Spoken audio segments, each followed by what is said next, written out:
lafaz yang mengandungi ijab dan qabul. Itu ada 3 rukun, gabungkan. Kalau kita perincikan ada 5 rukun ataupun lagi perinci di 6 rukun. Yang pertamanya penjual, yang kedua pembeli, yang ketiganya barang, yang keempatnya harga, yang kelimanya ialah sirah. Kalau kita guna cara bilang 5. Kalau kita 6, kita tak guna sirah, kita guna yang kelimanya ijab dan yang keenam qabul. Baik, detail satu persatu. Rukun dia mula dulu dengan rukun sirah. Dia tak mula ikut urutan. Kalau urutan, akid dulu. Tapi dia ambil yang last sekali, rukun yang ketiga. Dia detailkan dengan rukun yang ketiga. Dia ada rahsia dia. Kenapa kata ulama? Dia ambil rukun yang ketiga dulu untuk detailkan. Sebab rukun yang ketiga ni antara rukun yang penting di kalangan 4, di kalangan 6 rukun ataupun di kalangan 3 rukun. Iaitu sirah, ijab dan qabul. Antara rukun yang penting yang menjadi perbahasan di kalangan para ulama secara panjang lebar dalam kitab mazhab Al-Imam Asy-Syafi'i. Sebab itulah dia ada 6 syarat. Sirah, ijab dan qabul ada 6 terma ataupun 6 syarat. Akid penjual dan pembeli 5, barang dan harga 5. 5, 5, 6. Jadi ada 16 semua dalam kitab kita ni. Nak sah akad jual beli yang sebenar, jual beli hakiki mesti lengkap 16 syarat, barulah kita boleh implement jual beli yang sebenar. Jadi kita duk bincang ni dia panggil jual beli yang sebenar. Kalau tak boleh nak implement jual beli yang sebenar, jual beli hakiki, barulah kita pilih alternatif yang kedua, dia panggil bai'ul mu'attah. Nanti kita akan belajar. Akan datang jual beli mu'attah pilihan kedua. Pilihan yang ketiga, kalau kita tak nak pilih akad jual beli mu'attah, kita boleh pilih akad 2 lagi. Sama ada kita pilih akad hebah ataupun yang keempatnya ialah hebah bisawabin. Jadi 4 semua. Boleh pilih satu daripada 4 ikut kesesuaian yang kita nak. Jangan semuanya tak pilih apa pun. Main bayar aja. Siap bayar dah. Bayar akad apa? Tak tahu dah bayar dah. Tak pilih mana-mana satu daripada 4 akad dalam mazhab kita. Itu menjadi kesalahan. Tak sah. Baik, nak detailkan. Maka lafaz ijab. Ini nak cerita contoh lafaz ijab. Contoh lafaz ijab dan contoh lafaz qabul. Yang secara umumnya pernah kita sebut sebelum daripada ni. Lafaz ijab dan lafaz qabul ni ataupun kita panggil skrip. Contoh ataupun skrip lafaz yang bagi ijab dan lafaz yang nama qabul ni ada 3 umumnya. Secara umum lah. Ni dia tak sebutlah 3. Dia sekalikan. Jadi kita kena asingkan lah. Pertamanya secara lengkap. Cukup lengkap skrip ijab qabul. Macam kita akad nikah lah. Aku jual barang ini dengan harga RM50 tunai. Itu lengkap. Itu dia panggil skrip ijab dan qabul yang lengkap. Dia ada 2. Dia ada 3. Yang keduanya skrip ijab dan qabul yang sederhana. Aku jual. Tu je. Barang dia tak sebut, harga tak sebut. Sah juga, kata setengah ulama. Dan yang ketiga yang paling pendek juga ada setengah ulama kata sah, iaitu hanya dia sebut ya. Tapi dia kena pasangan dia sebut aku jual, dia kata ya. Ataupun aku beli, penjual kata ya. Hanya dia kata ya saja. Dia tak kata aku jual, dia tak kata aku jual barang ini dengan harga sekian. Tak sebut penuh, tak sebut sederhana, hanya sebut ya ataupun na'am. Ataupun okey, ataupun beres. Boleh. Itu skrip yang apa boleh. Merujuk pada ya. Asalkan dia kata na'am tu maksud ya lah. Kan? Okey, alright, ya, beres. Asalkan ada tanda dia redha. Sebab kembali balik kepada mesej ataupun kepada tujuan ijab dan qabul ini. Apa tujuan ijab dan qabul? Ijab dan qabul ni tanda saling redha, meredai antara satu sama lain. Sebab tu jual beli ni Nabi kata innamal bai' antaradin. Itu dia punya dalil lahirnya rukun ni. Kalau orang tanya, rukun sirah ijab qabul mana ada dan hadis? Gen zahiri. Gen Pak Wahab. Dia kata cuba cari dalam Quran mana ada lengkap 5 rukun. Dalil hadis pun tak ada rukun sirah ijab qabul ni. Maka jawab dia ada dalil. Ulama Imam Syafi'i boleh keluarkan dalil yang kata wajib berlafaz ijab dan wajib berlafaz qabul ni, mana dalil? Hadis Nabi mengatakan innamal bai' hanya senya jual beli ni antaradin, saling setuju, mempersetujui antara satu sama lain. Maka ulama kata redha ini amrun khafiyun, satu urusan yang tersembunyi di dalam dada manusia yang tak ada siapa tahu melainkan dia berlafaz. Kalau senyap tak bererti dia redha. Sebab tu dalam mazhab Syafi'i mesti kena berlafaz. Dia beza dengan mazhab lain. Mesti berlafaz. Kenapa? Kerana redha itu kata Imam Syafi'i tak boleh tahu melainkan dia mengungkapkan dengan lafaz. Ungkap dengan lafaz tu apa? Isi hati dia. Kerana redha ini urusan hati. Nak setuju ke, berkenan ke, tak berkenan ke, urusan hati. Maka kita nak tahu urusan hati kita redha ke tidak, mesti ada ungkapan. Maka ungkapan kepada hati itu dipanggil lafaz. Sama dengan konsep niat. Dipanggil talaffuz bin niat. Berlafaz niat. Apa maksud berlafaz niat? Mengungkapkan isi hati. Itu talaffuz bin niat. Sebab tu Imam Syafi'i pun sunat talaffuz bin niat dalam solat.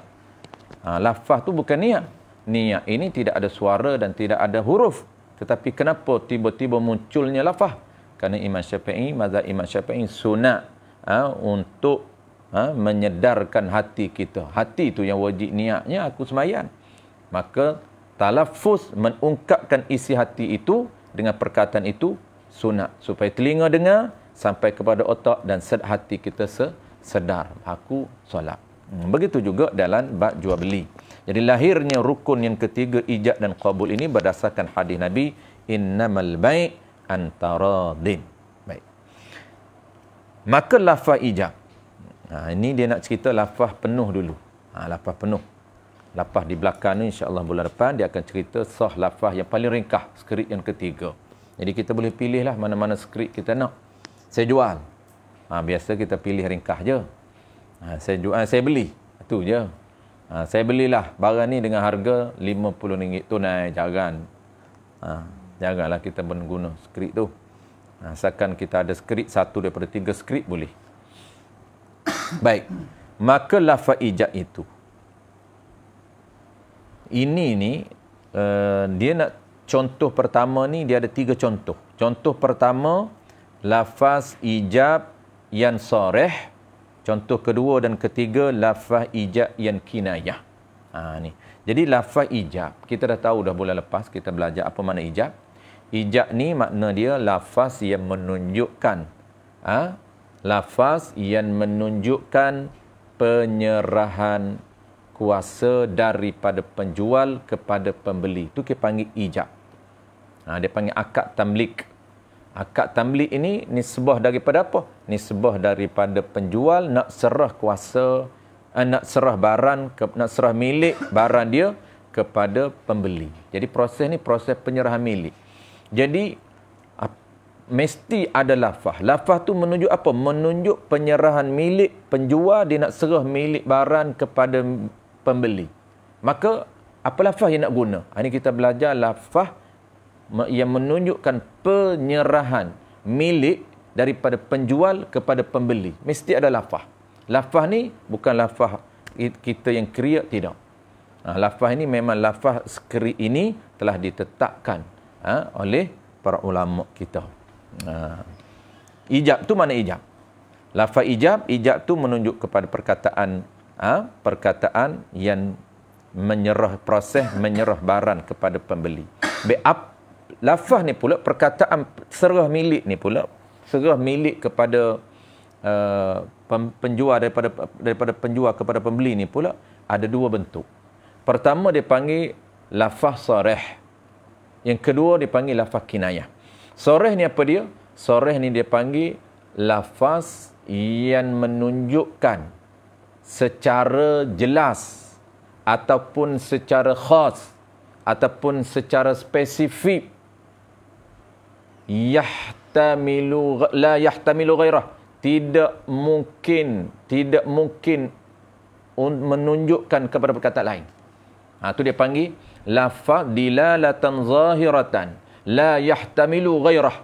Satu lafaz yang menunjukkan satu lafaz zahir ataupun satu lafaz yang menunjukkan makna zahir ataupun makna khas ataupun makna spesifik kepada jual beli yang tak boleh diandaikan kepada makna lain. Kenapa? Kerana dia guna spesifik jual. Dia guna spesifik beli. Apabila dia guna jual, tak mungkin untuk kita andai dia nak beri percuma. Tak mungkin untuk kita andai dia nak hebah. Tak mungkin untuk kita andai dia nak hadiah. Tak mungkin untuk kita andai dia nak sedekah. Kenapa? Kerana dia telah menggunakan perkataan yang khas, perkataan yang spesifik. Apa yang khas? Jual, beli. Itu dia panggil lafaz sarih.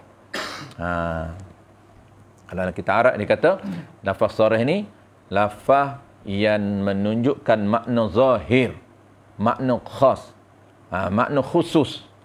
La yahtamilu ghairah, tidak mungkin untuk diihtimal, untuk diandai makna lain. Apa yang spesifik khas tu? Khas itu jual atau beli. Contoh, ni bagi dia contoh. Contoh pertama. Contoh pertama ni dia kata, contoh kita dulu, contoh lengkap. Aku jual lah kereta ini dengan harga RM30,000 tunai. Lengkap. Jadi aku jual. Dia tak kata, aku berilah kereta ni dengan harga RM30 tunai. Tak, dia tak kata macam tu. Dia tak kata, ambillah kereta aku ni dengan harga 30. Tak. Dia kata direct, aku jual kereta ini dengan harga RM30 tunai. Maka lafaz skrip tu kita panggil lafaz sarih.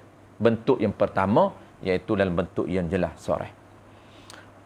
Sarih ini kalau dalam kita detail dia sebut, lafaz sarih ini dia tidak disyaratkan niat. Apa syarat lafaz sarih? Hanya satu syarat je lafaz sarih. Sebab lafaz kinayah ni ada dua syarat. Itu kena ingat.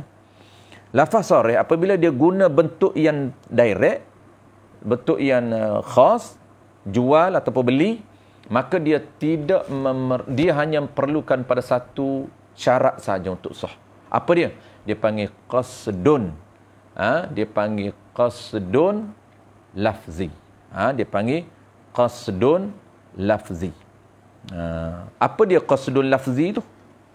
Yang kata syarat lafaz sarih ni kena satu sahaja, iaitu qasdul lafzi. Qasdul lafzi tu lafaz yang dia guna tu dia sedar, dia faham. Dia kata jual tu dia sedar ketika dia kata jual, bukan tersasul. Itu dia panggil qasdul lafzi. Dia qasdul lafzi ni, qasad tu dia sedar, dia telitah, dia realize, dia ingat. Lafzi, lafaz apa? Lafaz jual. Ketika dia kata jual, memang dia realize. Memang aku sedar. Memang aku ingat. Memang aku faham. Bukan tersasul. Dia nak hebah tiba-tiba terkata jual. Itu tak panggil qasdul lafzi. Memang dia tak qasad. Dia qasad nak hebah. Tiba-tiba dia tersasul jual. Itu tak panggil qasdul lafzi. Qasdul lafzi memang dia nak aim jual. Bukan kata jual lah jual. Tiba-tiba dia tak tahu apa pun jual. Itu tak panggil qasdul lafzi. Qasdul lafzi ni, qasdu ni dia sedar, dia mau. Orang tua terjemah dulu mau, dia ingat. Itu kan qasdul syai' muqtarinan bil fi'li, itu makna niat. Dia sengaja. Tu dia panggil terjemahan para ulama kita sahaja aku solat tu terjemah dia qasdu. Terjemah dia pada makna niat. Yang kata niat semayam, niat puasa, niat zakat, niat haji, apa dia niat ni? Qasdul syai' muqtarinan bil fi'li. Qasdu, sedar hati, ingat hati. Lintasan tu yang bahasa moden kita panggil terlintas tu, lintasan hati. Terlintas hati, zup. Mana apa? Mana sedar. Mana apa? Mana ingat. Dia bukan itu yang ulama kita kata sengaja tu. Sengaja solat. Maknanya aku sedar aku takbir ni. Sahaja aku solat. Aku sedar aku solat. Aku ingat aku solat, bukan tersasul dah. Itu makna sahaja itu diambil daripada makna qasdus syai'. Baik, syarat dia satu, iaitu qasdul lafzi. Dia kena sedar ketika dia sebut jual, dia kena faham ketika dia sebut jual. Faham tu bukan faham secara ijmal, faham secara detail, faham secara ijmal, secara ringkas jual. Baik, settle satu cara. Satu lagi bentuk yang kedua, kita sebut tu bentuk yang kedua sebab kita nak bagi contoh ni, dia ada 3 contoh, dia gabungkan 3 contoh 2 bentuk. Bentuk yang kedua nama dia ialah bentuk lafaz kinayah. Lafaz kinayah. Kaf nun alif ya ta, kinayatun. Asal kinayah ni sindiran. Tu makna asal dia. Iaitu sindir. Bahasa sindiran, kinayah.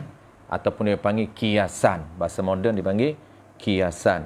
Bercakap berkias. Tak direct. Indirect. Lain dia nak, lain dia cakap. Tapi kena ada syarat. Syarat kinayah.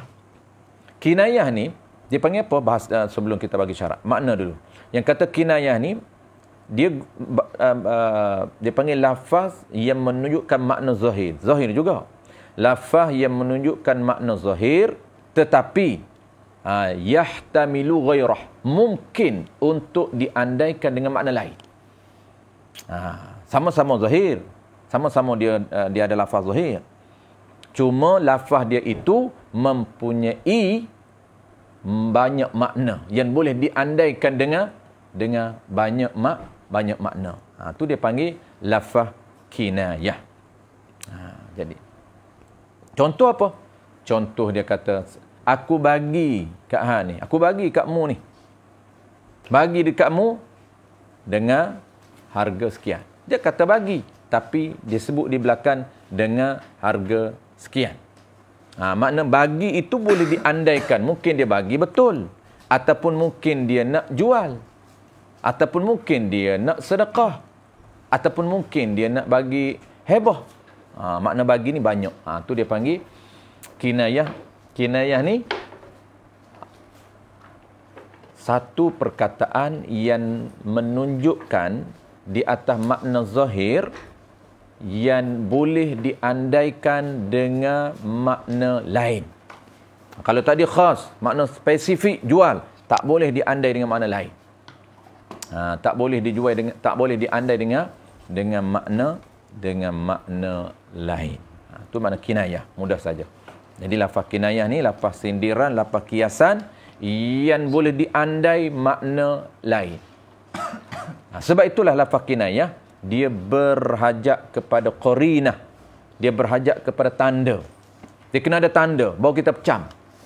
Bagi ni, mungkin dia ada bagi betul. Ataupun mungkin dia nak jual. Lepas tu kita kena ada tanda. Sebab tu dengar tu sebagai tanda kepada jual beli. Aku bagi kamu dengan RM10. RM10 tu sebagai qarinah bahawa dia nak jual. Jadi syarat lafaz kinayah ini dia kena ada 2 syarat. Kalau lafaz sharih satu je, qasdul lafzi. Dia sebut jual, dia sedar, dia faham. Dia realize sah. Tapi lafaz kinayah dia kena ada 2 syarat. Pertamanya apa? Pertamanya qasdul lafzi. Pertama qasdul lafzi, ketika dia sebut aku bagi kepada kamu dengan harga RM30. Dia sebut aku bagi tu dia sedar tak? Dia sedar, bukan tersasu. Memang qasdul lafzi, dia nak, dia sengaja. Dia tahu, dia sengaja sebut aku bagi. Dia faham aku bagi. Dia sedar, dia sebut aku bagi. Itu dia panggil qasdul lafzi. Yang kedua, dia panggil qasdul inqad. Qasdul inqad ni dia kena niat apa sebenarnya di sebalik bagi itu, apa sebenarnya dia nak. Itu dia panggil qasdul inqas. Qasdul inqas ni asal dia apa? Asal dia niat inqas. Inqas ni apa? Apa yang dia nak tersirat daripada ucapan kiasan dia tadi. Dalam kitab biasa dia sebut apa? Dia tak detail macam inilah. Dalam kitab biasa dia sebut syarat lafaz kinayah ni kena ada satu syarat. Apa dia? Niat apa yang dia nak. Kalau dia kata aku bagi ni, dia niat jual. Itu syarat asas dalam kitab biasa. Jadi kitab biasa-biasa ni dia akan sebut kalau lafaz kinayah kena ada niat. Niat apa? Aku bagi ni nak kepada jual. Aku bagilah barang ni dengan harga RM30. Apa maksud bagi? Cerita di hati dia bagi dengan maksud jual. Sebab tu di belakang dia bubuh dengan harga. Itu maksud qasdul inqaz.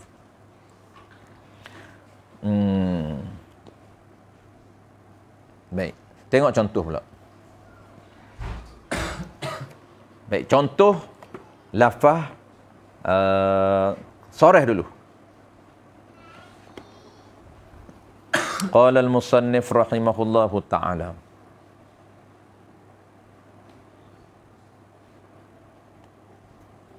Qasdul inqaz ni ada satu lagi tepat yang persamaan syarak. Qasdul inqaz ni niat macam kita dalam jual beli, aku bagi ambil murah-murah je ambil. Ambil ni bukan soreh, ambil. Boleh jadi ambil free kan? Ambil murah-murah ikan ni nak habis je ni. Ambil murah-murah. Dia suruh ambil. Ingat, ambil tu dengan mana? Dalam hati dia terlintas jual. Itu dia panggil qasdul inqaz. Makna apa? Makna ada niat di sebalik kiasan dia tu. Ambillah murah-murah je nak habis ni, nak balik awal. Ambil aku ambil free kan? Tak bayarlah RM10. Masa ambil RM10. Tak ambil murah-murah RM10. Ambil murah-murah pula tu. Murah-murah tu lah tanda signal dia bahawa dia nak jual. Ambil murah-murah. Kita pun tanya tu, berapa? Kita pun tahu dah. Dia kata ambil dengan makna jual. Jadi qasdul inqaz di sini apa? Ambil itu ada makna di hati kita. Tu dia panggil qasdul inqaz. Kalau qasdul lafzi, ketika dia kata ambil, dia faham. Memang dia nak, sengaja nak pilih ambil, dia tak nak guna jual. Tu dia panggil qasdul lafzi. Qasad lafaz, maksudnya sedar memang aku guna lafaz ambil. Aku tak nak guna lafaz jual. Tu dia panggil syarat pertama. Ada persamaan di mana? Persamaan di mengucap dua kalimah syahadah. Mengucap dua kalimah syahadah ni disyaratkan oleh para ulama, nak syarat dia masuk Islam, mesti dia ada qasdul inqaz. Apa maksud qasdul inqaz? Ketika dia kata asyhadu an la ilaha illallah, dia niat, memang dia nak pada lafaz tu. Bukan saja dia sebut. Sebab tu orang azan, kalau dia azan, tak dikira dia mengucap dua kalimah syahadah. Contoh dia azan. Dia dah azankan ucapan yang sama, asyhadu an la ilaha illallah wa asyhadu anna Muhammadar Rasulullah. Selesai azan, mana dikira dia masuk Islam? Tak dikira dia masuk Islam. Kenapa? Kerana tidak ada qasdul inqaz. Dia ketika dia ucap, dia tak terlintas pun bahawa ini sebagai syarat untuk dia beriman kepada Allah. Terlintas dia apa? Terlintas dia nak azan. Ataupun dia tak terlintas apa pun. Kalau dia tak terlintas apa ketika dia kata asyhadu an la ilaha illallah, maka tidak disyaratkan dia beriman kepada Allah. Sama tahiyat. Ketika dia baca tahiyat kan? Sama. Tak dikira kalau dia baca tahiyat. Masuk Islam. Dia kena terlintas, dia nak beriman, nak masuk Islam. Bahasa kita panggil terlintas masuk Islam lah. Maksudnya terlintas dia nak beriman kepada, dia mengakui. Dia ketika asyhadu tu dia mengaku. Dia mengaku apa? Mengaku tidak ada Tuhan lain melainkan Tuhan yang bernama Allah Ta'ala. Dan dia mengaku sungguh ketika tu. Jadi bahasa kitanya, kenapa mengaku tu? Nak masuk Islam lah. Bahasa kita mudah masuk Islam lah. Jadi apabila dia mengaku, kira Islam lah dia. Kira masuk dah tu. Ada masuk, ada keluar ke? Iyalah. Apabila dia mengaku, perakuan itu sebagai tanda dia terima Islam. Maksudnya bahasa orang kita, dia panggil masuk lah. Masuk Islam. Itu orang kafir takut lah, memang masuk-masuk lah. Cakap dia tak nak masuk pun tak apa, terima je, terima. Dia terima lain sikit. Dia bak masuk-masuk ni, takut orang kafir. Aku takut nak masuk Islam tu. Kenapa? Kena berubah. Tak payah masuk tak apa, terima je. Terima yang kata Nabi tu, Nabi kita tu. Nabi Muhammad, yang nama Nabi Muhammad ni adalah jawatan dia pesuruh. Jawatan dia tu, profession dia adalah Rasul. Dia terima. Dan dia terima juga tidak ada lain Tuhan lain melainkan Tuhan yang bernama Allah saja. Dia terima. Terima kira Islam lah. Kalau masuk dia takut kan. Takut kena jauhi, kena potong. Dia kata masuk Islam payah nak kena kerak lah, nak kena puasa lah dan sebagainya. Puasa, zakat, haji biar dulu, bagi dia mengaku dulu. Kan. Itu cara kita nak trigger orang Islam. Orang panggil teknik dakwah. Teknik dakwah ni dia kena ikut kondisi. Dia tak boleh guna teknik lama. Sebab tu penterjemahan juga sama. Ulama dulu dia terjemah aku naik saksi. Memang sesuai dengan kondisi masyarakat dulu. Dia faham aku naik saksi. Asyhadu an la ilaha illallah, aku naik saksi tidak ada Tuhan melainkan Allah. Kita naik ni, kita tak faham hari ni. Orang dulu dia faham, aku naik saksi. Naik macam mana kan? Maksud naik itu sebagai simbol dan tanda bahawa dia memang sanggup bersaksi. Itu mana naik? Dia sanggup bersaksi. Apa orang bersaksi? Dia sanggup mengaku. Kan saksi ni kan pengakuan. Cuba kita ambil saksi nikah. Abang Zaki free, jom jadi saksi nikah besok. Apa maksud saksi nikah ni? Pergi tengok. Bukan tengok saja, dia kena mengaku. Tok Imam kata, sah. Itulah pengakuan. Itu yang kata saksi tu. Kita saksi ni, siapa saksi saya? Saksi apa? Saksi nikah. Nombor apa? Saya saksi pertama. Maksudnya, saksi tu dia, Pak A. Saksi itu nama bagi orang. Dan dia akan menyaksikan, dia akan mengaku sah ataupun tidak nikah tak ni. Itu dia panggil dia jadi saksi. Dialah orang yang akan mengaku bahawa penikah lafaz yang diukapkan oleh pengantin lelaki itu betul. Dia nak cakap betul, maka sah dalam bahasa akademik, dalam bahasa fiqh. Kalau cakap betul, Tok Imam terkejut Tok Imam. Abang Zaki pergi buat trend baru. Tok Imam kata, macam mana bang? Sah, betul, alright. Komponnya kata di Tok Imam, kenapa gaya kena akad lain? Akad lain apanya? Tok Imam, saya dah cakap, betul. Dia kena sebut bahasa dia, mengaku dengan bahasa akademik. Mengaku dengan bahasa fiqh. Sah, kerana sah tu bahasa fiqh. Tak boleh mengaku bahasa Inggeris. Tak boleh mengaku bahasa kita. Kalau bahasa kita, beres. Ataupun Inggeris, yes, alright. Tak boleh, kena mengaku bahasa dia juga. Tapi sebenarnya boleh bahasa kita pun. Tapi Tok Imam lah, dia terkejut lah. Apabila dia terkejut, siang pengantin, dia solang balik, berpeluh pengantin. Itu yang panggil lara tu. Berulang benda yang dah sah, tak pakai. Buat letih Tok Imam je, letih pengantin yang paling letih. Tok Imam tak apa. Pengantin boleh letih. Kalau dia anggut je boleh ke? Anggut tak boleh kena lafaz. Kena lah. Anggut tak boleh, dia kena ada lafaz. Saksi ni kena ada lafaz. Cuma tu khilaf lah. Sebab saksi tak wajib, sunat je. Jadi nak anggut pun tak apa. Kita tak main lafaz-lafaz, ni anggut-anggut je. Dia bukan wajib. Wajib tu pengantin. Lafaz dia, lafaz pengantin. Tak ada main senyap-senyap pengantin. Jual beli senyap. Jual beli main senyap je. Terima barang senyap. Dia terima bini ni, sungguh pula terima bini.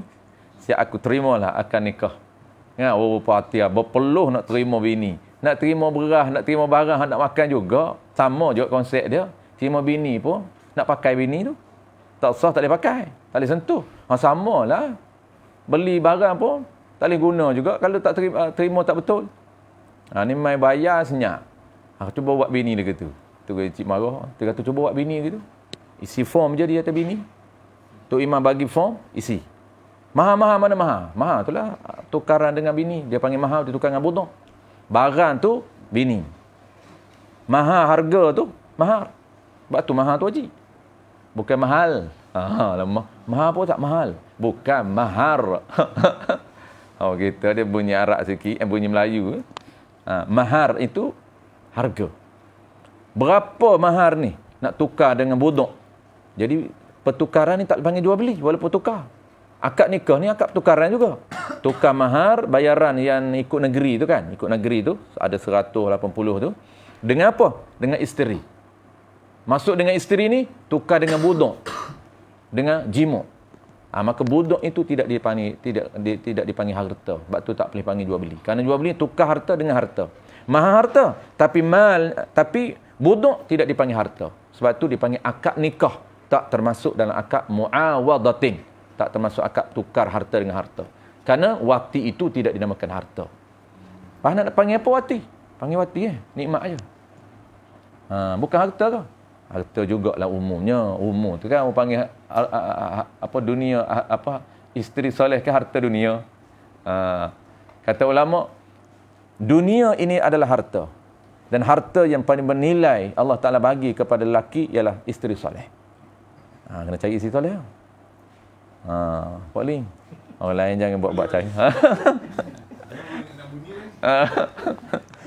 Orang lain ada soleh semua dah. Tak payah nak carilah soleh kedua kan. Nama api tersemangat lebih lah. Baik. Pasal mahar tu tadi.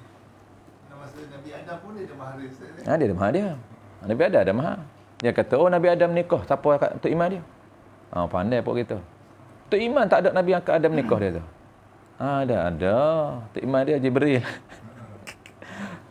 Mahar dia. Mahar dia ni asalkan ada nilai. Jadi mahar lah. Harta yang ada nilai. Itu dipanggil mahar. Kita hari ni je mahar dengan duit kan. Kita hari ni. Boleh mahar dengan apa pun. Mahar dengan emas. Mahar dengan kain. Mahar dengan rumah. Ada hak teruk hari tu kan. Mahar dengan kucing. Hobi hantaran kucing. Kucing hak mahar tu. Kucing kucing luar negara. Masuk berita harian. Hantaran bawa kucing dia elok bawa dalam bekah sebagai hantaran. Kononnya nak buat satu orang panggil unik dan luar biasa lah. Dia tak tahu sah atau tak sah. Benda yang sah jadi mahal ni, benda tak sah tak boleh. Benda tu yang tu boleh juga. Tu walaupun dia panggil, sebab tu dia beza sikitlah dengan jual beli ni. Jadi mahal ni asalkan ada manfaat. Dia bezalah kalau kita jual beli, dia taklah secara detail sama. Kalau jual beli tak boleh, dia kena ada manfaat. Benda yang manfaat dia syarak. Tapi dari segi mahal boleh. Satu surah kan. Jangan buat begitu lah. Kesian pengantin nak mengapa jenuh. Hafiz tak apa, dia 30 juzuk. Dia hafiz. Kalau nak minta anak dara kan, pak mentua nak syarat 30 juzuk boleh dia. Kita jangan. Berpeluh kita. Jawab dia tak kahwin. Boleh, Ustaz, nak anak dara saya. Ustaz kenapa 15 juzuk? Taubat tak apa dah. Baik tak kahwin dah. Jenuh nak apa 15 juzuk. Apa tarikh kitab pun. Masa muda boleh kan. Tua-tua tak nampak dah mengapa. Cik tak apa dia cakap. Berapa cik? 30 juzuk pun. Nama dia di belakang Al-Hafiz. Bukan senang nama Al-Hafiz kan. Hafiz sama tak? Dia Hafiz.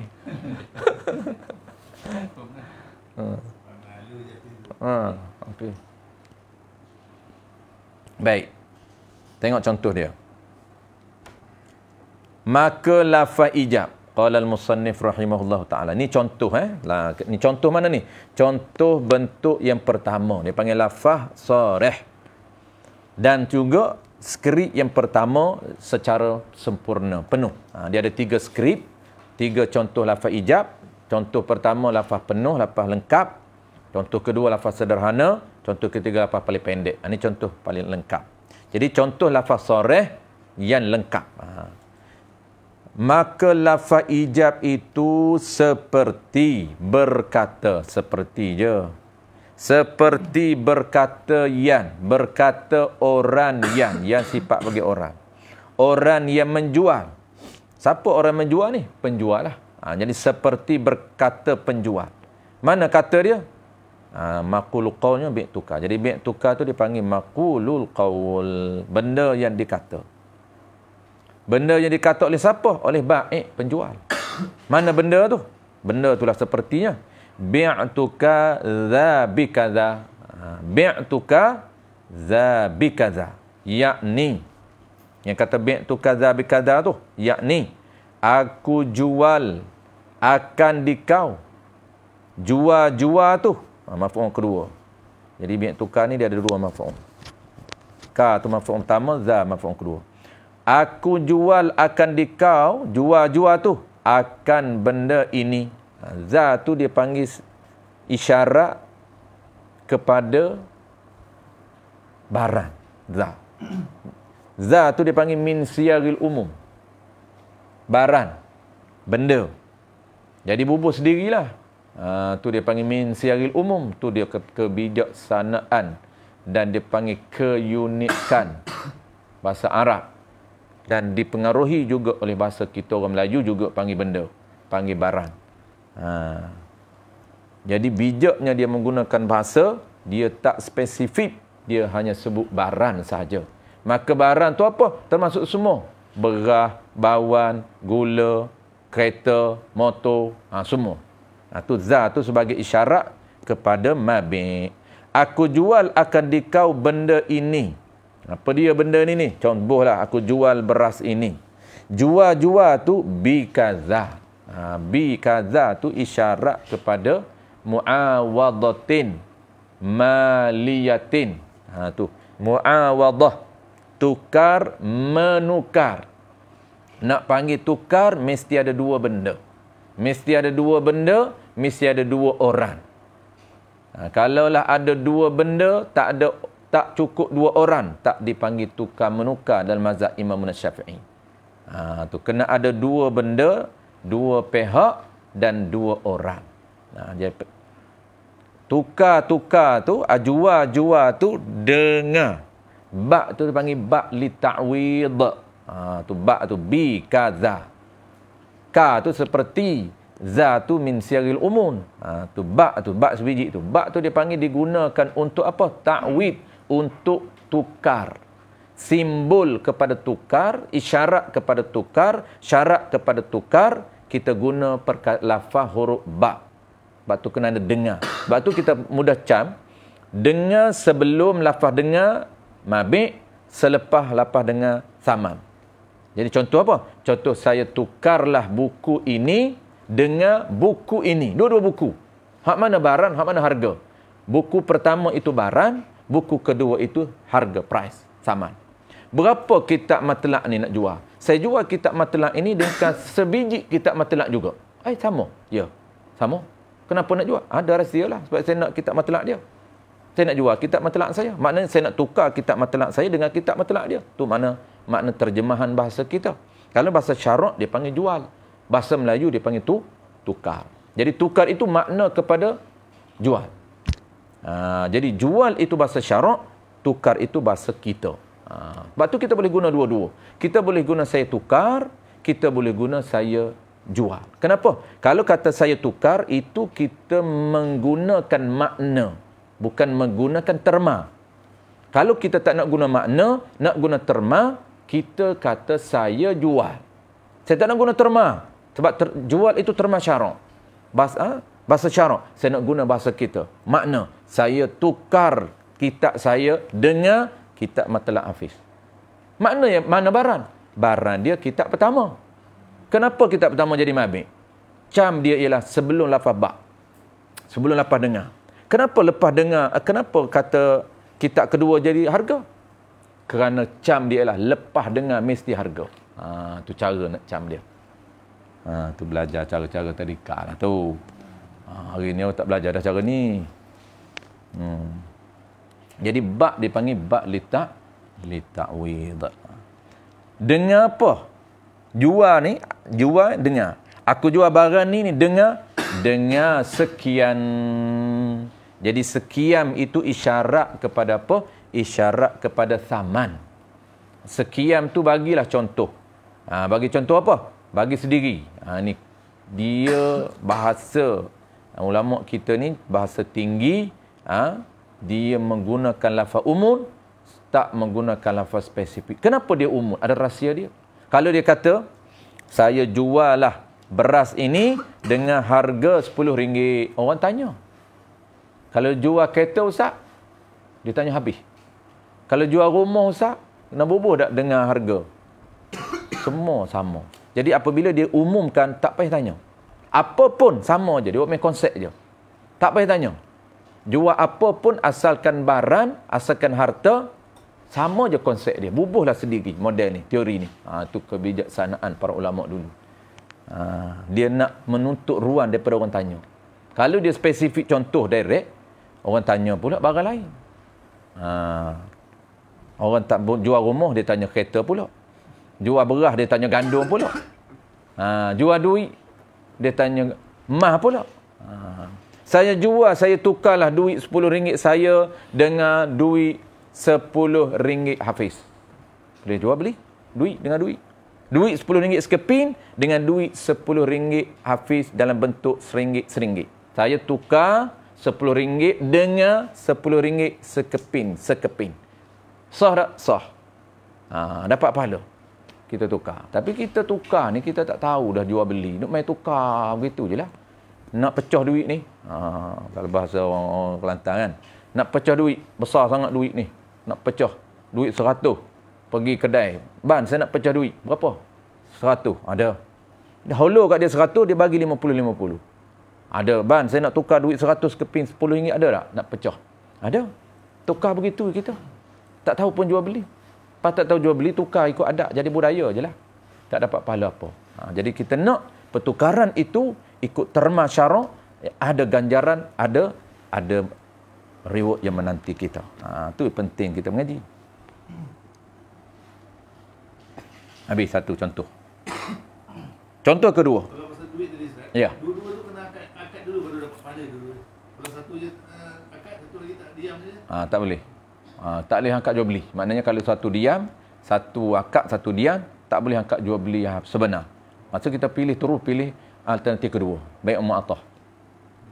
Bai'ul mu'attah. Kita akan belajar bai'ul mu'attah ni ada 3 gambaran, 3 view. Maksud 3 rupa bai'ul mu'attah. Kalau dia sebab apa tahu? Sebab jual beli sebenar yang kita duk bincang ni, jual beli sebenar mesti cukup 16 rukun.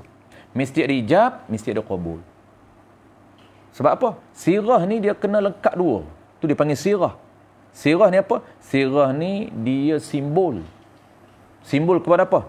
Perkataan yang mengandungi ijab dan qabul. Dia panggil sirah. Kalau ada ijab, tak ada qabul, tak ada sirah. Tak cukup rukun. Dia rukun kena ada ijab dan qabul. Mana apa? Mana ijab belah penjual, kena ada qabul belah pembeli. Ataupun qabul belah pembeli, kena ada ijab belah penjual. Kalaulah kedua-dua tidak ada ijab dan qabul, tidak boleh untuk implement jual beli sebenar. Ataupun yang kedua, gambaran kedua, dia ada 3 gambaran. Gambaran yang kedua, pembeli. Kita belajar dah pembeli ni. Kita kata, ban, saya beli. Jangan kata saya jual. Ban, saya beli. Dia senyap. Ban, saya beli. Senyap. Tak cakap apa. Hanya sebelah. Maknanya, sebelah pihak ada, sebelah pihak tak sambung. Tak boleh. Tak jadi ikat. Sebab apa? Sebab sirah ni, dia panggil apa? Dia panggil, akad ni, dia panggil apa? Aqdun rabtun bainal aqidain. Tu dia panggil akad. Bahasa moden dia panggil kontrak. Dalam keuangan kontemporari, dia panggil kontrak. Bahasa-bahasa keuangan ni, dia panggil kontrak. Jadi kontrak ni merujuk pada akad. Apa dia akad? Ikatan lafaz ijab dari min jihatul ba'i, daripada jihah ba'i, wal qabul min jihatul mushtari. Itu dipanggil ikatan. Kalau sebelah tak panggil terikat. Ikatan pertunangan. Contoh. Yang contoh ni, ni marah contoh ni. Ikatan pertunangan. Baru semangat sikit. Jangan semangat kot ni. Kenapa dipanggil ikatan pertunangan? Sebab ada 2. Kita bawa hantar nagi apa panggil? Melamar kan? Melamar dulu. Jangan hantar lagi ban. Hawa tu hantar. Ikatan pertunangan tak ada hantaran. Pertunangan di lafaz mulut. Cuma adat budaya orang Melayu sekarang ni kan dia ada cincin. Cincin tu tanda. Sunat bagi je. Bagi ni tak tunang pun sunat bagi. Umum sunat bagi ni. Kita tak jadi budaya, kita jadi budaya. Kena bawa cincin. Dia kata, kenapa bawa ni? Kenapa bawa? Sebagai tanda. Tak ada tanda? Tak ada tanda kan, takut dia orang lain mau ambil pula. Itu jadi budaya. Boleh jadi? Boleh. Dia sebenarnya ikat ni, mulut. Mulut je. Mulut je. Jadi bertunang ni, apabila kita pergi lama, dia masuk lama ni, kita pergi menengok dia, kata menengok kan, kita pergi menengok, merisik. Lepas tu kita setuju, kita nak kira bertunang. Maka sunatlah bagi apa-apalah, bagi lambat tanda. Maka orang kita ni bagilah hadiahlah cincin. Cuma dia tak ingat hadiah tu yang tak jadi syarak. Tak ingat kata ni saya hadiah cincin, ni saya heboh cincin. Heboh hadiah. Beri tu dengan mana heboh ataupun hadiah. Jadi apabila sebelah pihak menerima, sebelah pihak lagi tu melamar dan lamaran itu diterima, maka dia panggil ikatan. Baru terjalinlah ikatan pertunangan. Baru ikatan pertunangan. Begitu juga ikatan perkahwinan. Apabila ijab daripada wali, qabul terus pengantin. Pengantin tak sabar nak qabul. Aku dah gerak lama ni, 8 tahun dah kumpul duit ni. Terus qabul, aku terima akan nikahnya dengan mas kahwin ni tersebut. Jadi selalu. Kenapa? Kerana qabul dan ijab itu terikat. Sambung menyambung. Terdapat ikatan. Kalaulah ijab ada, qabul tidak ada, tak dinama. Gambaran ketiga, dia ada 3 gambaran. Gambaran ketiga, ada perkataan daripada kedua-dua pihak, tetapi tidak termasuk perkataan ijab dan qabul. Juga tidak dinamakan jual beli yang sebenar. Maknanya jual beli yang sebenar ataupun jual beli mu'attaf ada 3 rupa. Jadi ijab dan qabul tidak ada, tidak boleh, tak jadi jual beli yang sebenar. Senyap, dua-dua pihak senyap, tidak jadi jual beli sebenar. Ini jadi jual beli mu'attaf ni. Hulu menhulu tanpa ada ijab dan qabul. Kita tak ulang lagi dan jual beli mu'attaf. Yang kedua, ada lafaz ijab atau lafaz qabul sahaja, tidak ada lafaz qabul. Ada lafaz ijab, tidak ada lafaz qabul. Atau ada lafaz qabul, tidak ada lafaz ijab. Juga dinamakan jual beli mu'attaf. Tidak dinamakan jual beli sebenar. Dan gambar ketiga, tidak nama jual beli sebenar, jamak jual beli mu'attaf, iaitu ada perkataan tapi tidak termasuk dalam perkataan ijab dan qabul pada syarak. Apa dia? Terima kasih, sama-sama. Ada ijab. Penjual kata, "Ban, terima kasih ban, datang lagi." Kita kata, "Sama-sama, tak tahulah nak datang lagi ke tak." Ijab ke tak? Qabul? Orang hari ni kata ijab qabul. Ijab qabul apa? Ijab qabul di sisi dia lah. Di sisi orang Melayu. Maka tidak dinamakan ijab qabul, walaupun ada perkataan, termasuk jual beli mu'attaf juga. Tidak termasuk jual beli sebenar. Tapi kalau kita ajar dia boleh? Boleh. Ajar dia hebat bang. Hebat. Itulah sepatutnya. Cakap direct terus. Baik. Jual beli ni kan ada lah jual beli. Nak jual ke tak nak beli ni? Garang dia tabah ni. Kenapa kita nak pahala? Kita cakap direct je kat dia. Kalau kita biasa, cakap direct je. Cakaplah jual. Aku nak cakap beli ni. Okey. Tak salah. Hebat tu, boleh 2 pahala. Pahala mengajar 1. Yang kedua, pahala jual beli.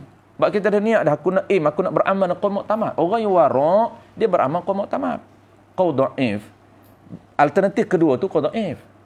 Jalan 2 ni, dia ada 4 yang kita sebut 4 pilihan. 2-nya jual beli. Pertama qaul mu'tamad, kedua qaul dhaif. Yang ketiga, keempat tu tak masuk jual belilah. Yang ketiga, keempat memang kita yang awal lagi, aku tak nak pilih jual beli. Aku nak pilih heboh. Dapat pahala juga. Dan aku pilih heboh bisawak. Dua-dua dapat pahala. Yang penting, pahala tu je. Orang fiqh ni dia panggil fiqh minded. Fiqh minded ni dia fikir pahala je. Dan pahala pula dia kualiti. Sebab tu orang warak, dia akan tengok pahala, kerja sikit, pahala banyak. Dia kira untung banyak. Orang fiqh biasa, dia kira ada pahala je. Sikit pun tak apa. Hak tu mengaji tafsir hadis. Kira asal mengaji lah. Hak fardu ain, hak nilai tinggi ni mengaji setengah jam je. Tapi nilai ilmu fardu ain itu dia tak sama dengan kita mengaji sejam tafsir hadis. Tak sama. Sebab apa?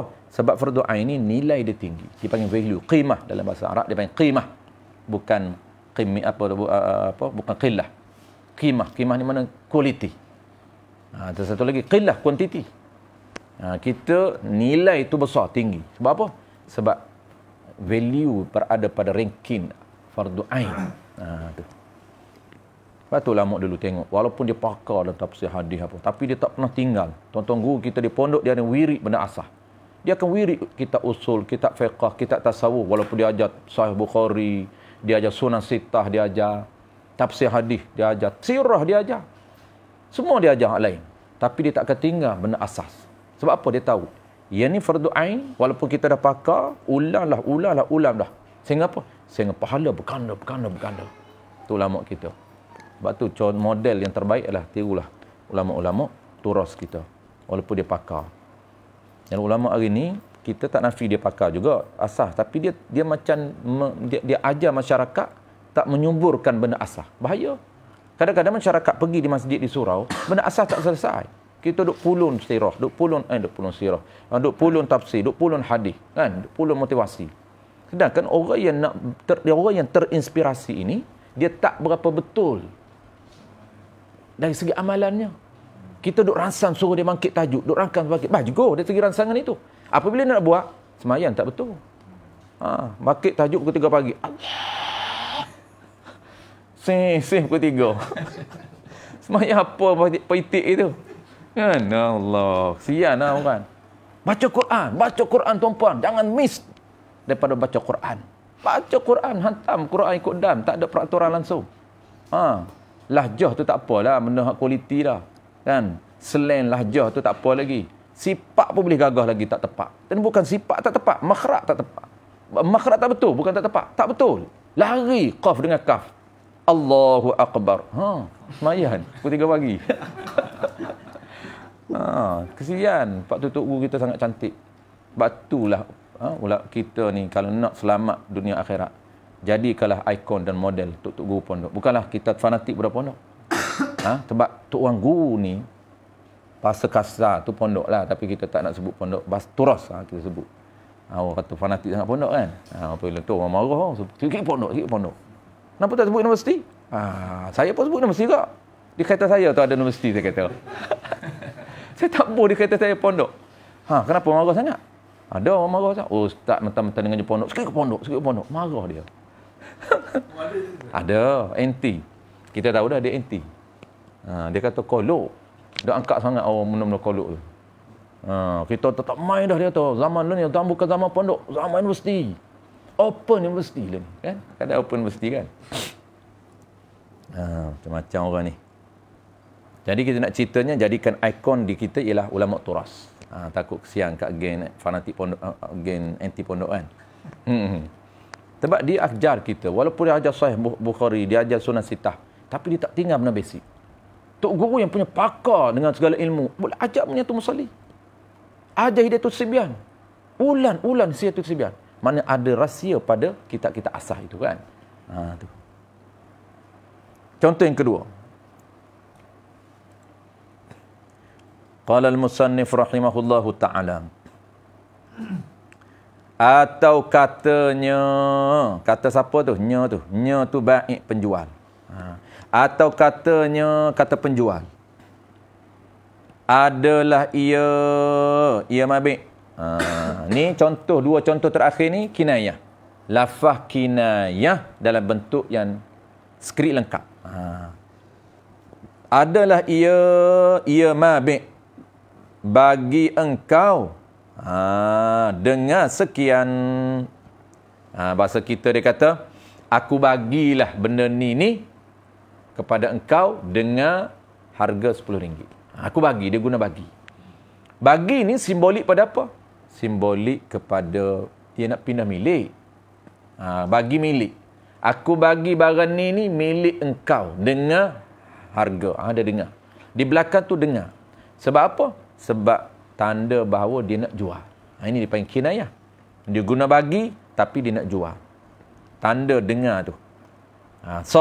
Aku bagi barang ni dengan sekian, yakni dengan harga sekian. Atau contoh terakhir yang ketiga. Dia ada 4 contoh. 4. Atau aku permiliki. Terus dia dari aku pemilik. Aku permiliki akan dikau. Akan benda ini. 2 maf'ul. Aku permiliki akan dikau. Benda ini. Yang akan benda ni. Milik-milik ni. Dengan sekian. Bukan milik secara percuma. Bukan milik secara hadiah. Bukan milik secara sedekah. Tapi milik secara jual beli. Mana dalil? Qarinah dia? Dengan sekian. Jadi sekian tu. Dengan itu. Qarinah kepada dia nak jual. Sebab dia guna bab li ta'wil. Tukar. Sekian tu apa? Sekian tu tanda nilai ataupun harga. Dengar tu isyarat dia nak jual. Harga tu isyarat dia nak sebut berapa nilai. Tu. Jadi 2 qarinah di situ, ada 2 qarinah. Dengar, qarinah dia nak jual, bukan nak hibah. Bukan nak hutang. Sekian itu isyarat kepada berapa harga. Atau contoh keempat. Ada 3 contoh kinayah. 1 contoh soreh. Atau aku hebah akan dikau. Dia guna hebah. Hebah ni asalnya pemberian percuma tanpa imbal balas. Beri secara beri secara percuma. Aku hebah akan dikau benda ini dengan sekian. Dia guna hebah tapi Qarinah dia, tanda dia nak jual. Baik, habis 4 contoh. 3 contoh qarinah, 3 contoh kinayah dan 1 contoh sarih. Dan lafaz qabulnya. Ni nak cerita lafaz qabul. Dan lafaz qabul. Apa dia qabul? Lafaz qabul. Lafaz tu perkataan. Qabul tu terima. Maksud apa? Maksudnya dia panggil lafaz qabul ni wa huwa dalla ala tamlik. Sebagai dalil, sebagai tanda. Jadi lafaz yang menunjukkan tanda penerimaan milik. Itu dia panggil qabul. Qabul terima. Terima apa? Terima barang. Apa maksud terima barang? Terima milik barang. Tu. Kena ada tamlik tu. Dia panggil madalla ala tamlik dilalatan zahiratan. Tu. Tu qabul. Jadi ulama ni ataupun kita ni mengaji tak terjemah dah. Sirah tak terjemah. Ijab tak terjemah. Qabul tak terjemah. Sebab apa?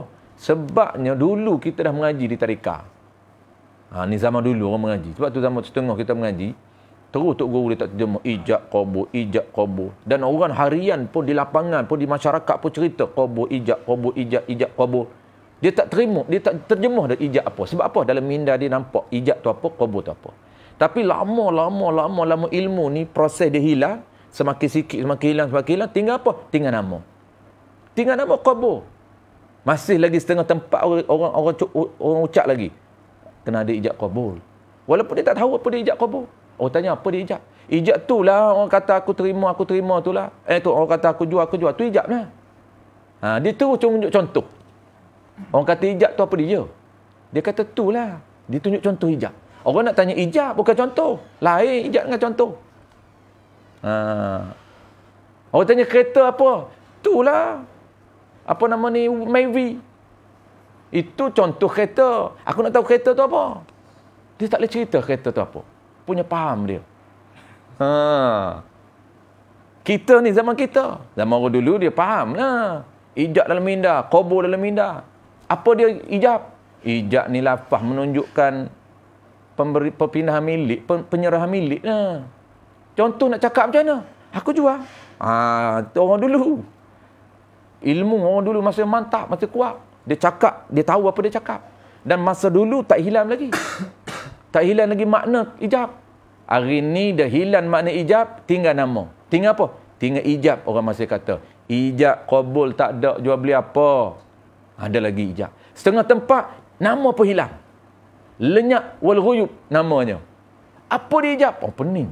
Kenapa jual beli tak ada ijab? Apa dia? Ijab. Tak pernah dengar lah. Nama pun hilang.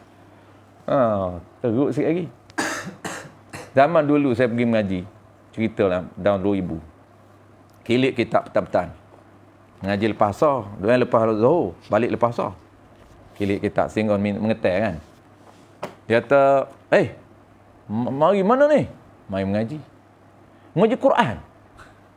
Oh, dia kata. Bukan Quran pakcik. Kitab. Mengaji Quran lah kot. Dia tak boleh bayar mengaji kitab ni. Mengaji kitab secara kita ni, Islam dia ni, dia tak boleh terima bahawa Islam ni kena mengaji berterusan sampai mati. Tak boleh terima. Dibagi dia sebut mengaji Quran. Puas kita kata, bukan Quran pakcik. Mengaji kitab. Dah tahulah kitab Quran lah. Sebut kitab tu Quran. Kita kata kitab fiqah. Oh, dia tak boleh. Tak boleh terima. Kitab fiqah. Tu tak tahulah tu. Dia kata mengaji kitab fiqah, mengaji kitab usul, dia tak tahu. Punya dahsyatnya Islam zaman kita.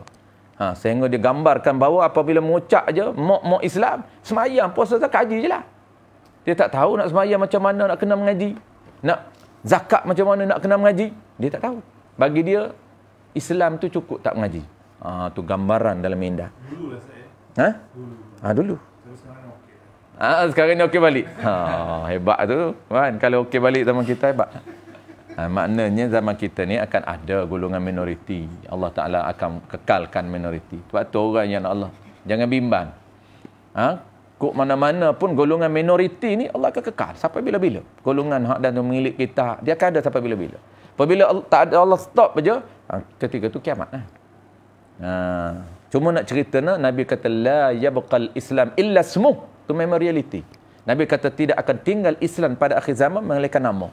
Bukan nama Islam tu. Semayan tinggal nama. Salam tinggal nama. Ijab tinggal nama. Qabur tinggal nama. Tapi orang tak tahu ijab apa dia.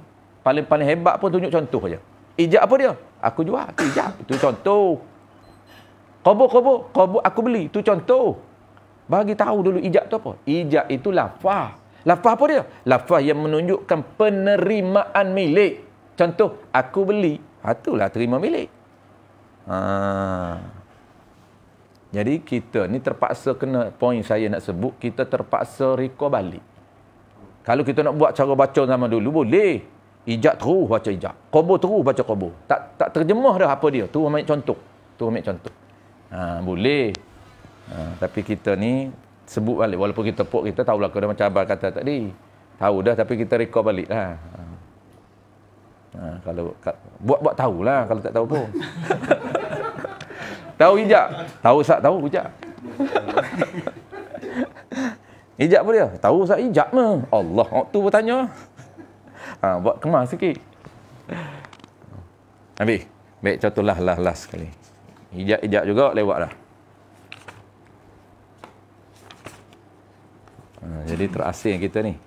Siapa akak jual beli di kedai terasing dia. Orang tak buat dah kerja tu. Main aku jual, aku beli tu. Kena pergi belajar dengan Cina. Kalau nak balik, nak ada. Cina tempat saya ada lagi. 2-3 orang lah tapi. Yang tua-tua kan. Ada. Cina kat Pasir Mas.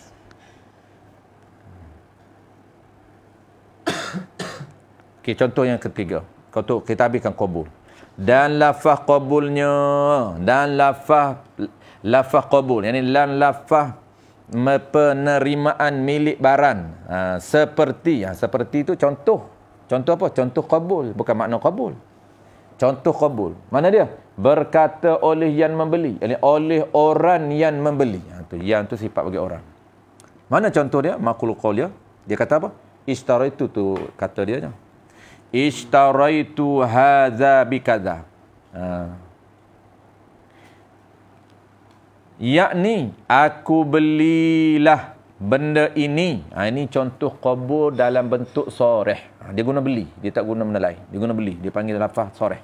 Ya la yahtamilu ghairah. Tak boleh andai dengan makna lain. Dia dah guna dah beli. Yakni aku beli. Yakni aku terima. Saat dia. Aku belilah benda ni beli ni dengan sekian. Sekian tu kinayah pada apa? Pada saman, pada harga. Atau katanya aku terimalah. Dia tak kata beli. Yang ni kinayah. Dia tak kata beli. Dia kata terima. Terima apa? Terima milik. Aku terimalah benda ini. Penjual kata apa nama ni? Saya jual lah barang ni. Kita kata tak apalah, saya terima. Boleh? Dia soreh, kita kinayah. Boleh? Tak kena matching. Tak apa, tak sama pun. Asalkan lafaz je. Soreh, kinayah. Boleh? Ataupun dua-dua kinayah. Boleh? Penjual kata ambil lah. RM10 je. Lepas tu kita kata, kita bayar kat dia. Kita kata aku terima. Boleh? Aku terima. Seperti berkata aku terimalah benda ini dengan sekian. Ataupun contoh yang ketiga. Ataupun aku redalah benda ini dengan sekian. Aku reda, aku setuju. Dengan makna reda tu, aku setuju milik benda ni dengan sekian. Sebab itulah ada orang tanya. Dia kata orang kita pelik-pelik andaian dia. Orang ni agak pelik ni. Dia kata ustaz, jual 10 kali ganda. Sah ke tak? Harga modal dia RM10, dia pergi jual 100. Ni jadi riba. Dua benda hak teruk sangat. Pertama dia tanya sah ke tak? Yang kedua riba pula. Teruk. Mentang-mentang boleh bercakap, dia hantam riba. Satu dia kata boleh tak ustaz jual begitu mall tu. Kan? RM10 je modal. Saya tahu ni, RM10 je modal ni. Dia hantam 100. Sah ke tidak? Kalau tanya sah ke tidak, okey lagi lah. Walaupun teruk lah tu, tak reti sangat. Tapi hak teruk lagi nya riba. Lebih berganda riba selalu. Allah. Jawab dia nya beratus kali ganda pun sah. Cuma dari segi tak berapa elok lain. Kita sah dulu. Tak berapa berkat lain. Lepas tu Imam Ghazali ikut teori dia, peniaga ni dia kena tahu cara nak market. Cara nak market, cara nak macam mana kita nak market harga. Harga pasaran berapa, nak naik market utama, semua diajar dari Islam. Jadi Imam Ghazali kata seeloknya, elok bukan harus, bukan sah. Seeloknya jangan lebih daripada 3 kali ganda modal. Maknanya kalau modal 10, nak cantiknya kita jual RM40 je lah. Dapat RM30 modal. Jadi dapat RM30 untung. Untung 3 kali ganda. Boleh nak untung 100 10 kali? Boleh. Boleh. Tak jadi isu. Sebab sah, label pertama sah. Baik, sah ni apa? Sah ni sekiranya penjual itu setuju dengan harga kita letak. Dia sanggup nak barang tu. Barang lama, barang antik. Apa panggil? Vintage. Vintage. Barang lama kan? Ada orang tanya dalam page. Dia kata sah ke tidak orang kita jual dengan harga yang luar biasa. Motor lama tu kan? Motor RZ RZ kan? Harga pasar, contohlah harga sebenar RZ ni berapa je? RM1,000 je kan? Tapi dijual dengan 20k contohlah kan? Berapa? 35. Jual dengan harga 35. Berapa kali ganda? Kalaulah pasaran contoh RM2,000 je. Tapi dijual dengan harga 35. Maknanya 32,000 dia untung. Harga biasa 2,000 contoh. Jual 35. 33 untung. Boleh? Harus. Boleh. Tetapi harus ni sekira apa? Sekira penjual itu dia setuju. Kenapa dia setuju? Bagi dia ada nilai pada beraran itu. Yang tidak ada nilai pada orang lain. Kita tengok buat apa 33,000, baik aku beli kancil. Kita nampak nilai pada kancil. Dia nampak nilai pada RXZ. Ataupun RXS dulu kan. S tu. Dia ada nilai pada dia. Sebab tu ulama letak yang Nabi kata innamal bai' an taradin. Tarad itu penting. Kalau dia setuju, jualah berapa ratus. Sebab tu ada orang confused, ada orang argue, ada orang rock. Tu gue cik cakap salah satu helah untuk tak nak jadi riba, jual kertas kosong dengan harga 10k. Orang iktiraf tunggu. Dia tak reti nak iktiraf orang. Kertas kosong, ambillah kertas apa pun. Ni nota ni ada nilai juga tak? Kertas kosong tak ada nota apa pun. Saya nak jual kertas kosong ni dengan harga 10k secara hutang. Dia nak hutangkan kita personal loan. Jadi helah personal loan tak nak jadi riba. Sebab kalau dia bagi 10k pada kita, kena bayar 15k riba. Riba fadli. Dia panggil riba hutang. Termasuk riba fadli lah, riba hutang. Kalau ada akad lah. Kalau ada akad. Helah, salah satu helah, kita jual kertas. Ambil lah kertas cashback depan dia. Cakap official bank tu. Cik ada kertas tak? Nak apa kertas? Main kertas saya lah, mudah kertas kita lah. Bawa kertas kita. Ni, bank kata, cik isi form lah. Cik lulus 10k. Lulus hutangan. 10k. Lepas tu kena bayar 15k. 5 tu, riba tu kalau kita angkat. Jangan angkat riba hutang. Jangan angkat hutang. Kita angkat apa? Angkat jual beli hutang. Jual beli hutang macam mana? Ni cik, saya nak angkat kertas. Kertas ni minta dia angkat kat kita. Mudahlah, mudah. Kita boleh angkat kat dia. Dia angkat kat kita. Kertas ni saya jual kepada cik 15k secara hutang. Bayar bulanan. Apa yang kita setuju dalam form bayar? Kita setujulah bayar sekian-sekian. Maka sah ke tidak? Sah. Itu cara untuk elak riba. Dan kat geng-geng apa nama ni, hak teruk ni, dia kata buat main-main agama. Dah riba, boleh ke dia buat jual pula dah kertas kosong tak laku? Siapa nak kertas ni? Apa nilai pada kertas ni? Siapa 15k angkat? Tak reti sungguh. Kalau tuan guru jicik, dia boh teruk lagi dia boh. Dia boh bodoh teruk. Tak mengaji dia kata. Lepas tu iktiraf orang. Ni bodoh dia kata. Jicik kasar dia. Ni kita lembut lah ni, tak ikut terus. Lembut-lembut. Boh lah bodoh kan. Tak nak mengaji, dia mudah lagi orang. Sah lah apabila ada nilai. Jual bersih buruk. Sah. Kertas tu apa? Ada nilai lah kertas tu. Sebab tu jual rokok sah. Sebab ada nilai pada rokok. Walaupun makruh. Tapi sah. Makruh lah. Tapi sah nak cerita. Ada orang ditulis jenis pok-pok mengaji. Ada satu kedai Wahabi saya pergi. Kedai Wahabi di Kedah. Dia tulis haram jual beli rokok. Pandai-pandai. Memanglah tak nak jual beli rokok, tak apalah kan. Tapi jangan tulis haram jual beli rokok. Dia cakap rokok tidak dijual di sini. Jual beli rokok haram. Pandai pula dia. Ambil kitab mana tah? Tak boleh cerita. Asyik tahu dah. Dia canglung ramai Wahabi. Geng janggut-janggut. Wahabi mudah cam. Mengaji Wahabi 2-3 bulan. Janggut tu panjang. Macam tabligh tu. Oh, simpan. Sunnah. Sunnah semua. Cakap sunnah lah. Kena ada dalil. Dalil hadis. Semua cakap sunnah. Bukan geng tabligh. Tabligh tak apa. Tabligh pun masuk sebulan panjang tu janggut. Hebat juga. Geng Wahabi sama. Sanggup masuk geng Wahabi tu. Mana? Ni.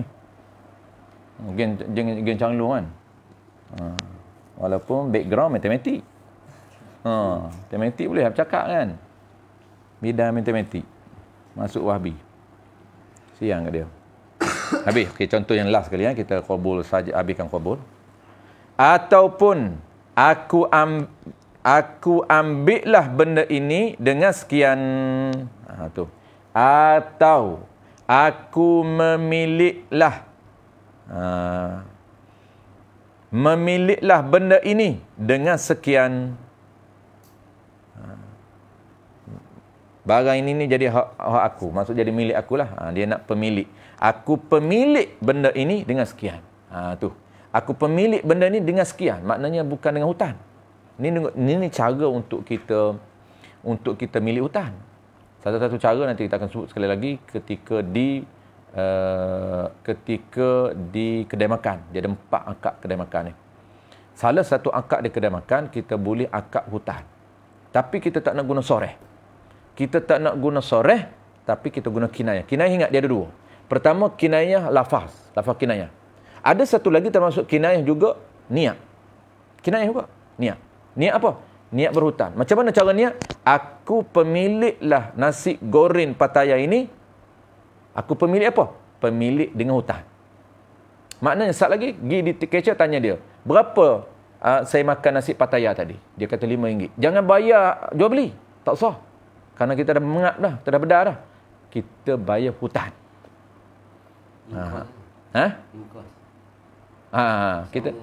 Kita niat ketika bayar tu, kita niat bayar hutang. Jangan niat bayar jual beli. Jual beli teruk kan. Tapi kita jangan cakap lah. Ini hutang yang saya makan tadi. Cakap lagi abang ban. Cakap terkejut dia. Lain kali dia cakap kat Abang Zaki, "Bang, lain kali jangan makan di kedai saya lagi. Saya tak hutang. Nanti nasib baik abang bayar." Dia pelik juga, Ustaz. Memanglah. Pelik. Dia kata bayar hutang. Apanya bayar baru nak makan tadi.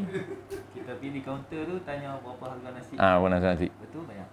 Bayar. Kita niat hati. Kita niat di hati bayar hutang. Tu dia panggil apa? Dia panggil akad dhaman mutlafun. Dhaman mutlak ni dia panggil membayar ganti rugi benda yang kita dah makan. Jadi termasuk dalam akad hutang. Dia panggil dhamanu mutlafun. Membayar ganti rugi benda yang telah kita bedal. Tapi kadang-kadang dia boleh belajar, Ustaz. Ya, cara kalau kita ada kekuatan memang kena buat macam tu. Dakwah secara santai je, dia tak terasa pun. Dia tak terasa, "Ban, saya bayar hutang saya makan tadi, akad hutang ban Oh, dia tahu macam tu okey. Dia pun bagus. Dia pun ucap terima kasih kat kita. Bagus ban. Duit saya dapat, ilmu saya dapat. Dah kita bayar hutang kat dia. Jadi akad banyak. Tapi saya yang popular saya buat macam tu saya buat akad hutang. Akad jual beli malah sebab dia nak kena kira. Sampai makanan kat kita, air sampai nasi berapai, ban. Kira siap bayar. Tu jual beli sebenar. Akad jual beli. Dia kira. Dia kata, "Ustaz, semua ni nasi sekian, air sekian, RM10. Kita pun bayar terus RM10. Nasi depan ada, barang kena ada. Jangan makan dulu baru bayar. Kena. Sebab jual beli sebenar. Saya bayar, saya beli nasi dan air ni dengan harga RM10. Dia kata saya jual. Settle. Mana kita akad jual beli sebenar. Jadi kita pemilik barang kita nak makan ni, cara dia median dia ialah akad jual beli sebenar. Satu. Ataupun kita boleh jual beli hutang. Kata, "Ban, abang kira dah berapa nasi pattaya saya, nasi goreng saya. Satu meja ni semua saya nak bayar." Dia kira-kira satu meja semua kita tahu dah. Dia kata, total satu meja Ustaz 100. Baik, kita cakap kat dia, "Ban, saya akad ijab kabul dulu sebab kita nak pilih akad jual beli hutan." Lain lain akad hutan lain. Akad jual beli hutan. Macam mana akad jual beli hutan? Saya beli ataupun dia ijab dulu, dia jual ijab dulu. Dia total semua, dia kata 100 Ustaz. 100 kita kata kita akad jual beli hutan Bang. Sekejap lagi saya akan bayar. Dia pun jual lah. Saya jual lah semua ni, barang ni dengan harga RM100 hutan. Sebut hutan, kena sebut. Sebab ciri hutan dan ciri tunai, dia ciri lafaz, bukan pada perbuatan. Kita ulang banyak kali benda tu supaya kita dah terbiasa sebati. Orang confuse. Dia kata, apa beza Ustaz tunai dengan hutan ni? Adakah beza pada praktikal? Bukan. Praktikal walaupun lambat bayar, nama tunai. Asalkan dia tak minta. Tu beza. Beza pada lafaz. Sebab tunai dan hutan ciri lafaz, bukan ciri perbuatan. Tu cara nak ingat. Ciri lafaz.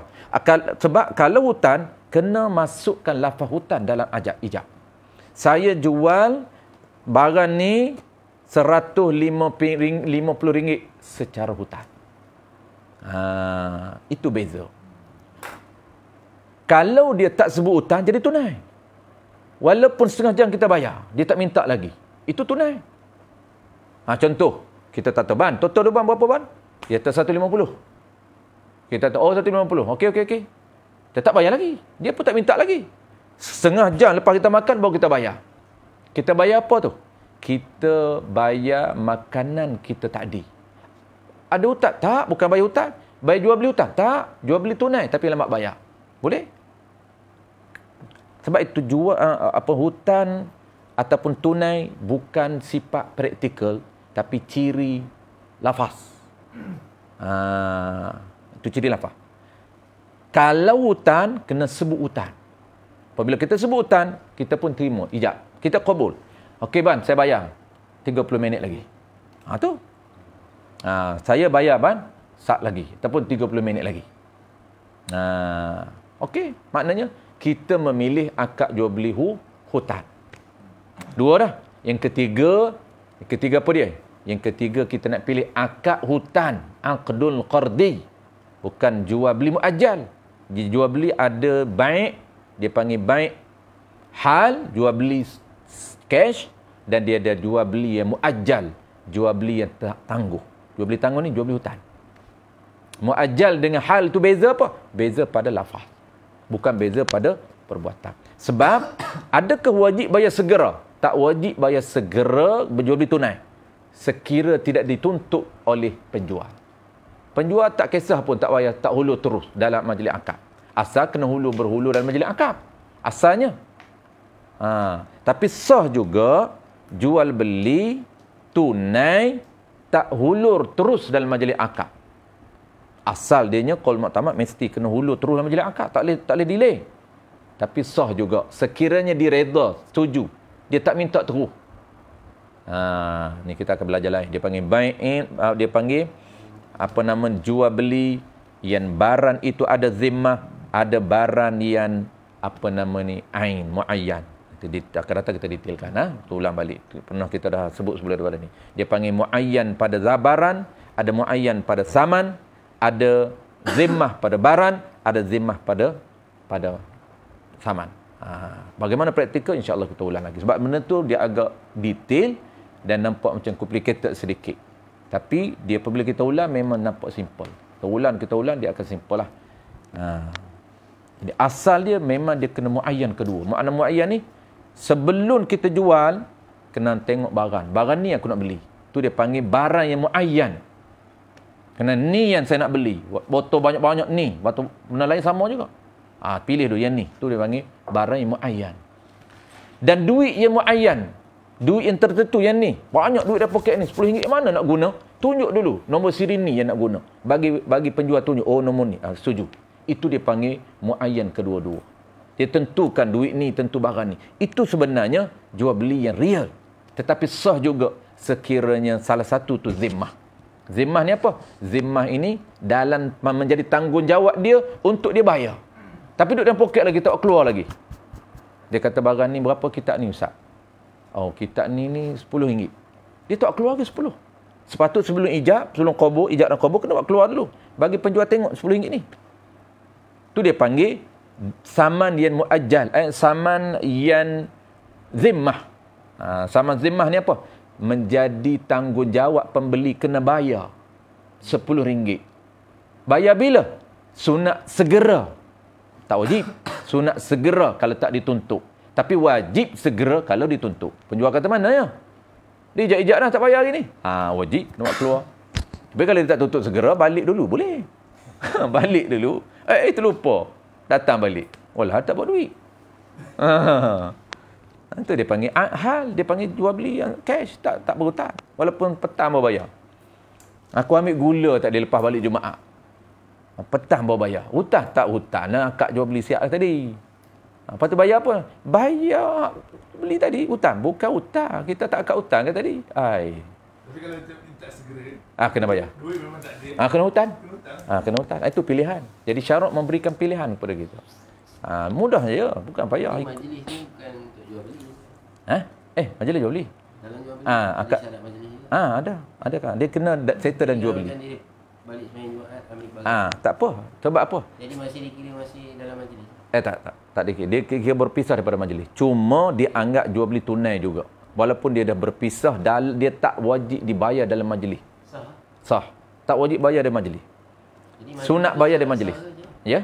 Majlis tu syarat sah, antara syarat sah tu je. Tak, majlis itu syarat untuk didapat peruntukan khiyar. Dia ada lain. Khiyar majlis. Dan juga diambil kira dalam bab riba. Majlis dia ambil kira dalam bab riba. Tapi dalam bab syarat sah, jual beli, dia ambil kiranya untuk khiyar. Apabila berpisah saja, terputus khiyar syarat. Walaupun dia tak bayar lagi. Dia tak bayar. Cuma dia ambil kira sah itu, bayaran itu, walaupun tukar menukar. Kan muawadah kan tukar menukar. Dalam majlis, ya tukar menukar dalam majlis itu sekiranya dituntut segera. Mana tak wajib. Itu pun tempat-tempat yang perlu kepada kita faham pendetailan. Sebabnya kalau kita faham secara teori, bukan kena settlekan dalam majlis. Settle dalam majlis itu menjadi kewajipan sekiranya ada syarat dituntut oleh penjual. Wajib. Tapi kalau tak dituntut oleh penjual, sunat. Sunat kita kena bayar segera. Sebab apa? Sebab tak hutang. Ini tunai. Kalau hutang tak apa. Kalau hutang tak wajib bayar segera. Sunat juga bayar awal hutang. Okey, settle. Last sekali atas aku pemilik tu. Dan ni kita sambung lain. Dan sah didahulukan qabul daripada ijab. Wallahu a'lam. InsyaAllah. Ini dia nak cerita boleh tak pembeli cakap dulu. Ini syarat. Penjual lambat sangat, pembeli cakap. Macam kita baru nak implement, nak beramal dengan Qaul Muktamad kan. Kita nak kena cakap, penjual tu senyap lama. Kita cakap beli ban, baru dia cakap jual. Kadang-kadang kita kata beli ban, senyap. Ban beli, senyap juga. Nak kena cakap. Ban cakaplah beli. Payah nak cakap ni. Baru dia cakap. Tu cara berzaki lah. Dia tu mengulu, dia tu pucak alam boleh. Pucak alam kenal dia. Kalau dia cakap beli. Tahu ke apa, kita niat. Niat dua pahala. Dapat mengajar, dapat pahala. Lama-lama kau pucak alam tu, kebanyakan sekarang ni jual beli. Tengok. Jadi macam biasa. Itu panggil dakwah. Dakwah apa nama ni? Orang panggil apa? Orang panggil dakwah bilhal. Tak payah buka kitab. Dakwah di lapangan. Ini yang dibuat oleh wali Songo ni. Wali Songo ni dia dakwah, dia bukan macam kitab je. Tapi bilhal di lapangan, dia duduk di lapangan. Nak dakwah muamalah, terlibat muamalah lapangan, menjual, membeli. Tu. Wallahu a'lam. Hebat tu bang. Boleh Islamkan kepulauan Pucak Alam. Bila kita dah biasa dengan kawan-kawan. Masya-Allah. Dia terikut lah kan. Boleh tahu. Kalau tidak dia main bayar. Bayar apa? Aku bayar dah makan tadi, makan. Bayar dah. Bayar apa? Bayar lah. Kita makan dia bayar. Tahu dia bayar apa? Dia bayar akad jual beli ke? Dia bayar akad hutan ke? Biasa tak ada akad, kita tahu ya. Tapi kita tak wajib tanya. Kalau nak belanja kita jangan tanya pula. Aku tak puas hati ni. Mau akad apa? Sagi silap. Bismillahirrahmanirrahim. Alhamdulillahirabbil alamin. Wassalatu wassalamu ala asyrafil anbiya'i wal mursalin wa ala alihi wa ashabihi ajma'in. Allahumma faqihna fid din wa 'allimna ta'wil. وجعلنا من العلماء العاملين وجعلنا من عبادك الصالحين وجعلنا من عبادك المتطهرين وصلى الله على سيدنا محمد وعلى آله وبارك وسلم والحمد لله رب العالمين.